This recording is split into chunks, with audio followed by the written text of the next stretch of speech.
Hello, and thanks for clicking on the video. In this video, I'm going to see how well I can paint Spider-Man with only black and white paints.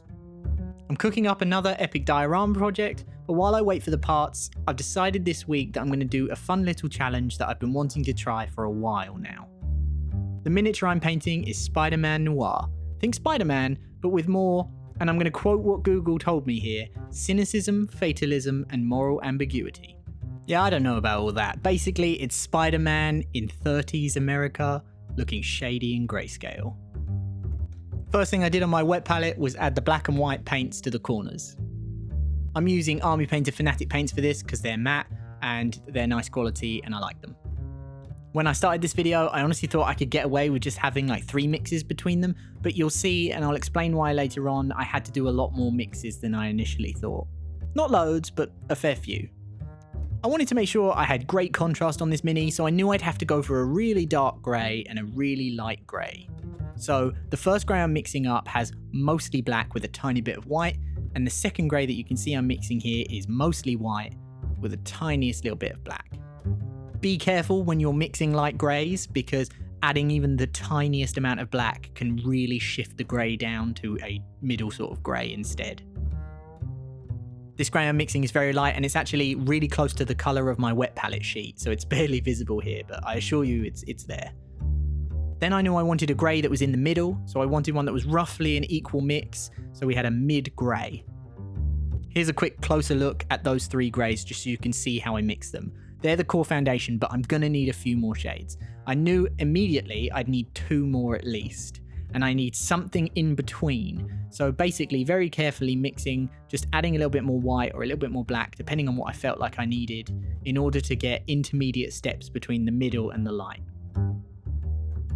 Here's another look at what those look like now that we've got 5.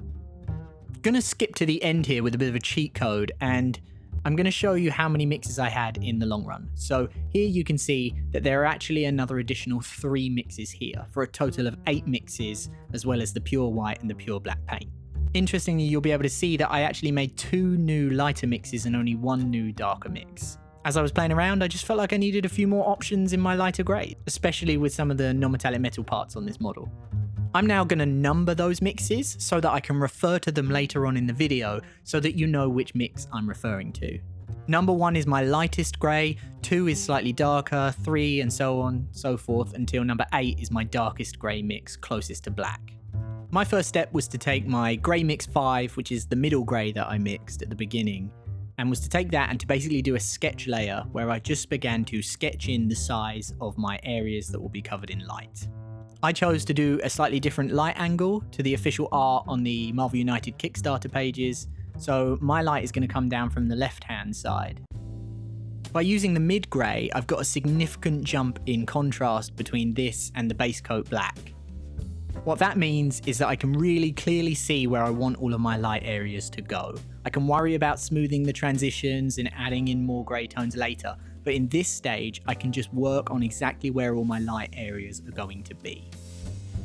Because I'm going to sketch all of these areas in with just one paint, it makes it really easy to fix any mistakes and to add in any shadow areas once again when I look at the overall model and I think about exactly where I'm placing these highlights.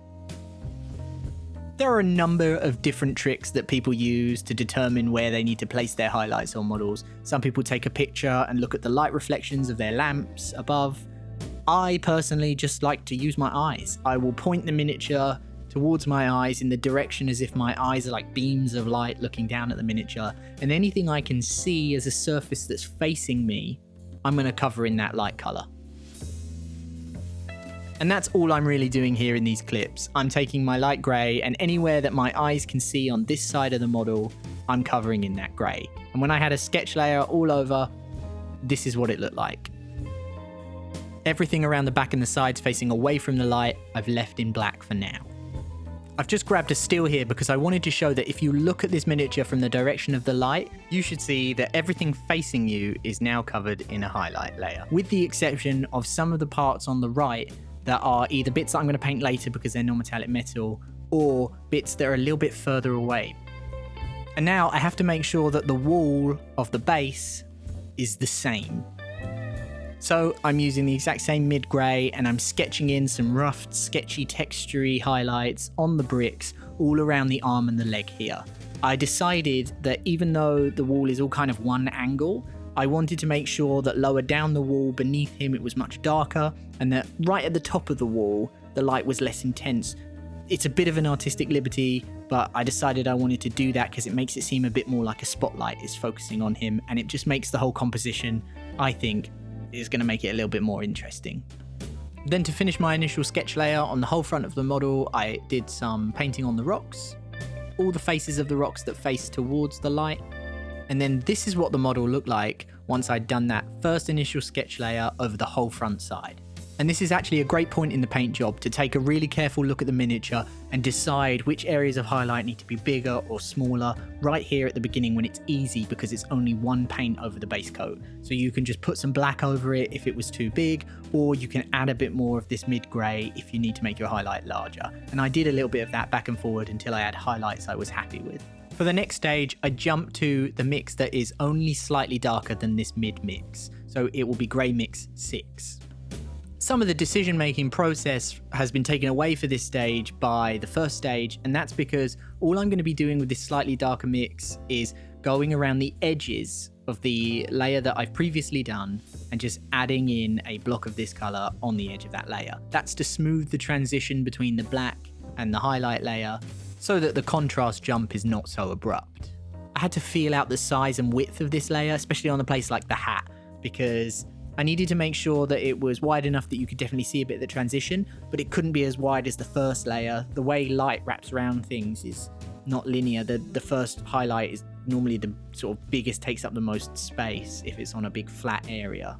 Once again though, because this is grayscale and you're dealing with less colors, you can actually just sort of play around with this layer a bit, see how different a sort of thicker transition to a thinner transition might look. And it's crucial to say that this is only for curved surfaces that curve away from the light. For anything where there's a harsh line, you can just leave a harsh set of contrast, really dark shadows to really dark. A great example of that on this miniature is the underside of the hat.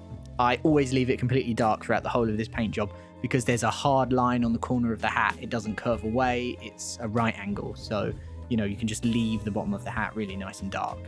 Earlier, when I mentioned the parts of the miniature on the right-hand side, they're a little bit further away from the light. I said they'd be a little bit darker, so I'm using this slightly darker grey to highlight the jacket on the right-hand side. I'm also using it for the underside of the legs as they begin to curve away from the light. And I'm going to be using it on the face mask where I know that the nose area and the mouth area are curving away from the light as well.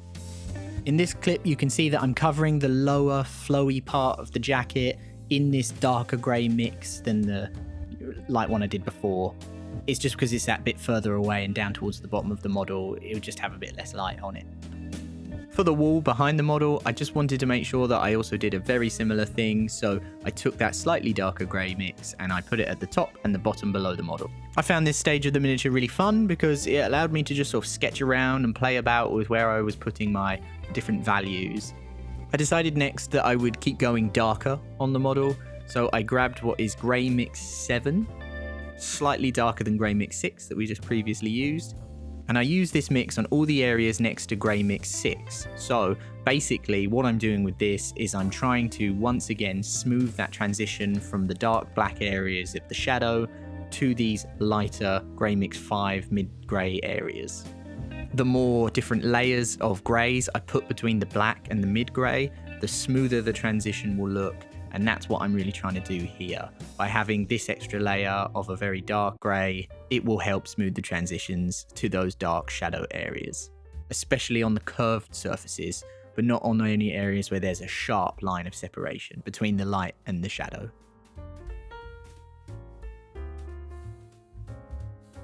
This is where I also decided to start painting the back of the miniature. I know I wanted the back of the miniature to be really dark, so this dark grey mix 7, is a perfect colour to start highlighting this back area. It's going to keep those highlights extremely dark, which is going to make sure they don't stand out too much and they don't look like they're in the light like the front of the model.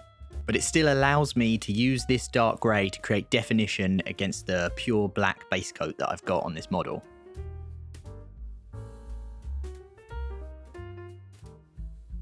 I don't tend to like to leave my shadows as a pure black paint because I think it's often too dark, and in nature we don't often find things quite that dark, although this is a noir miniature, so I did leave a bit of black in the shadows. However, for most of these really dark shadow bits that are facing downwards and away from the light, I used my 8th grey mix. So this is a really dark grey, pretty close to black. I really just used the black with the tiniest little speck of white in it, and then I used this to paint most of the underside areas that were black before. Where I left a little bit of the pure black paints was mainly on the back of the model at the very lowest of parts. At the beginning of the video, I said that I was hoping I could just use 3 or 4 mixes and that didn't quite work out and I would need more mixes. And in this clip, I can explain why that is. These goggles are a completely different material to the rest. They're shiny, they're reflective, and so just the level of contrast between these and the rest of the model needed to be significant, which is why I had to have much lighter greys and many different forms of the light greys in order to do the different materials like the goggles in terms of the lenses and the rims around them. And this also extends to the gun, which is going to be a non-metallic metal effect, and these little buttons on the shirt. I left the goggles blocked in with my light grey mix and then decided to start doing some highlights on the other parts of the model. Because most of the model, with the exception of the goggles, is just highlighted to grey mix 5, which is a mid grey, I actually have 4 mixes of lighter greys that I can use to do highlights. So this is grey mix 4, and I'm adding this to the hat, the jacket, and various parts. And my goal here is to just cover a little bit less than the grey mix 5 that I used to initially sketch in my highlights. It is amazing how much that first sketchy layer helps you determine the rest of your miniature, but it's also why it's so important to make sure you sketch in those highlights in a good way in the beginning. You kind of have to make a confident decision about where you're going to put lights and where you're going to keep shadows. And being able to make that decision will help you become a better painter. At least I can say I think it's made me a better painter to be able to do that, so hopefully it will do the same for you. With my 4th grey mix layer down for highlights, this is what the model looks like, and this is a pretty subtle jump from before, but I'm starting to see the transition build and it's working towards where I want it to be, which is good. Continuing with my 4th grey mix, I decided to base coat the grappling gun and also the goggles round the eye lenses. There's also a little line that goes across his chest that I decided to highlight with this colour too. By starting these parts with a base coat that's much lighter, it means that when I move up through highlights, these will look significantly different in value compared to things like the jacket, where I started much darker and I used my grey mixes of 7, 6 and 5. And that's a really crucial point about painting in greyscale. To make different materials look like different materials, you have to use the values. It's the only thing you can use because you don't have the colors. So you have to play around with different mixes. This is why you can't really just use 3 mixes to paint the whole thing. I mean, you can, but you just won't get that level of depth. You won't get all the different materials. And that's just because every color has its own level of value in terms of lightness and darkness, but also because every material reflects light in different ways. So it's all pretty complicated really, and kind of difficult to put into practice, which is why it's such a good thing to practice. My next step was to take grey mix 4 and start adding it to the backdrop wall behind the character. For this, I really wanted to make sure that the bricks had similar highlighting to the arm right next to them. So the arms and the sort of center of the bricks where I want the light to be shining on them, they need to be similar in value because it needs to look like they're sharing the same kind of light. If you're getting really complex, I guess you'd have to do different lights because the bricks would shine differently to the way that the jacket's arm would. But because I'm trying to simplify this as much as I can, I'm going to keep them similar. Neither of those materials are particularly shiny, so let's just sort of pile them together in a similar sort of average kind of lightness and reflection.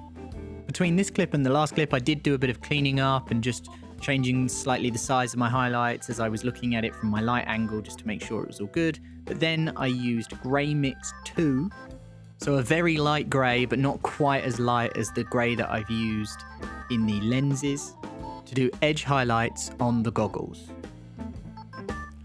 For the grapple gun, because it's going to be a non-metallic metal, I used grey mix 1 for this, so this is the same brightness as the lenses. Because I want to try and do metal, I know that I've got to go really bright and I've got to have good contrast. Because the barrel and the length of the gun is basically a cylinder, I took the part of the cylinder that was facing the light angle and I drew a bright line across it. I then continued to edge highlight all of the independent little segments of that cylinder to help them stand out and be defined. For the hook bits, I followed the reference art from the Kickstarter and I drew a line across the middle of each of them horizontally. I then moved down to Grey Mix 2 and I'm going to add that on the sides of where I've added Grey Mix 1. This is so that I can transition from my base coat mid-grey to this light grey more smoothly.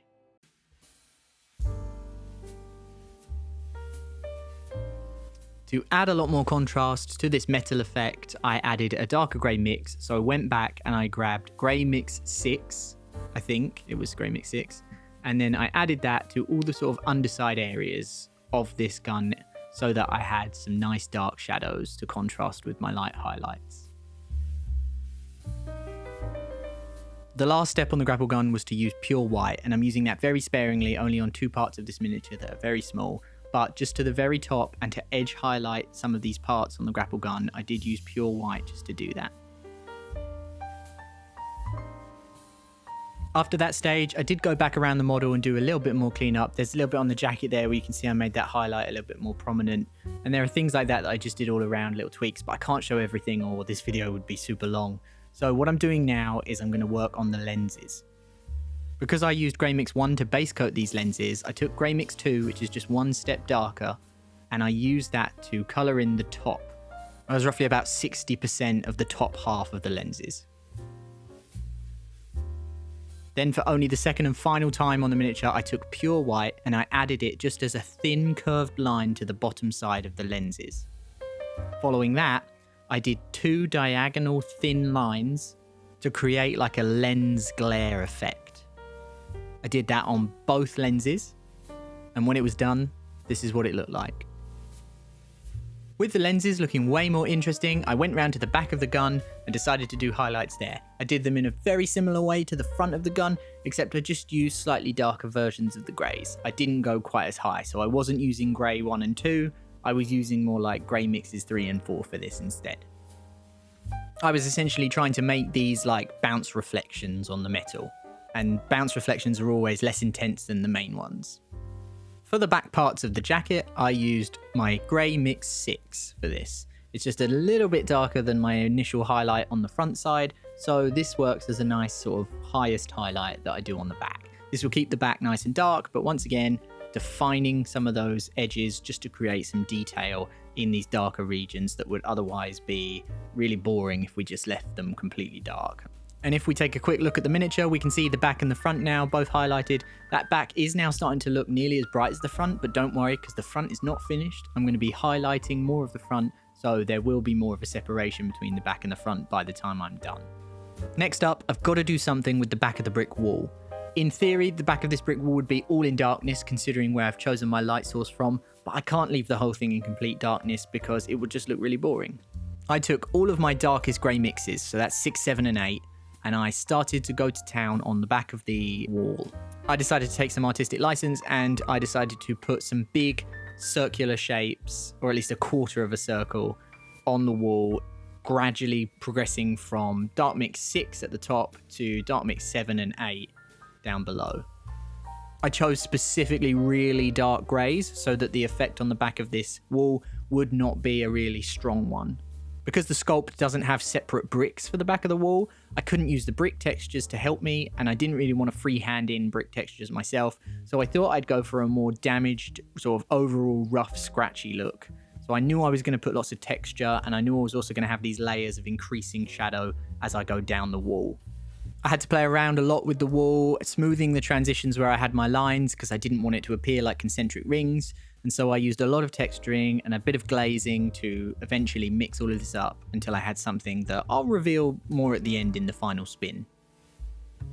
I had been waiting to do this final step of highlight on most of the grey parts of the miniature for the end of the video because I knew that it would make a huge amount of difference in the final shots.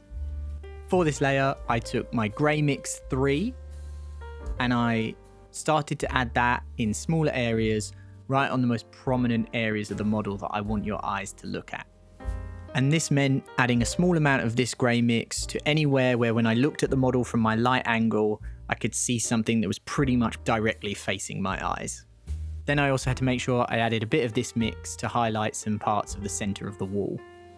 After this stage, it was all about finishing touches, so I just moved around the model doing a few small things. One of the things I did was just try and improve the placement of my highlights. So you'll see here, I was trying to look at the angle from my light, and I was trying to see exactly where the top of the hat would cause a shadow to be cast on the back of the hat rim.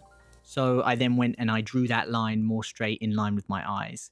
Then here on the jacket, just adding a bit of a highlight to the left side, just because that's a little bit closer to the light source. And then it was the usual cleaning up of all the lines, tweaking small bits here and there. And that is pretty much how I painted my Spider Man Noir.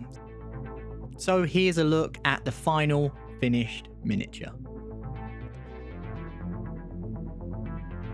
So here he is. I hope you like him. I had an absolute blast painting him, and I'm really happy with how he turned out. I wanted to summarize two main takeaways from this video. The first of those is that painting in grayscale is fun, and it helps you practice your values, and you don't have to have that extra worry of color. So it can feel a bit like a quick win, which is always nice to have in this hobby. Then the second thing is that even though I showed all of these complicated numbers on these mixes, the key thing to take away from that is that you should play around with the full range of grayscale, all the way from the lightest of greys to the darkest of greys. Something I didn't really mention, but I do want to bring up, is that you could use this as an underpainting, kind of like the slap chop method, but instead of doing the dry brushing, you do this, and then you cover it with a speed paint or a contrast paint or even an ink to add color in afterwards. That would work great on something like a gargoyle, where you could use brown or green speed paints or inks to add some sort of rocky colors or some moss colors to that paint job, just to bring in a little bit of color if you wanted to. I hope that you've enjoyed the video and that it's inspired you to have a go at painting in grayscale yourself if you haven't already. And I'll start working on my next video. I can't promise my diorama will be next week because I'm still waiting for some parts to come. But if it is, I'll start that. And if not, I'll do something cool that can tide me over. Thank you so much for watching, and I hope you'll join me in the next video.